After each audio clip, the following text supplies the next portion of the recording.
The double crochet stitch is double the height of the single crochet stitch.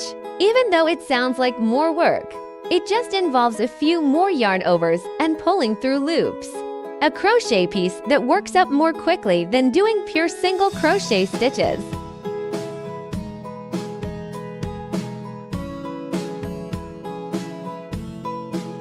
To do a double crochet stitch, you're going to start with a yarn over.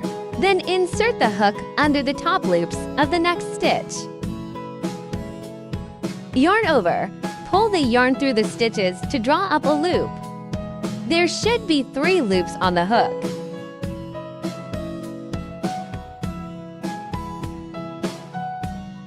Yarn over. Pull the yarn through only the first 2 loops on the hook.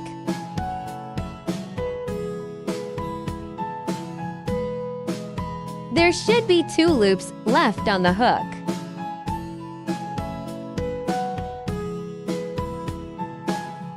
Yarn over.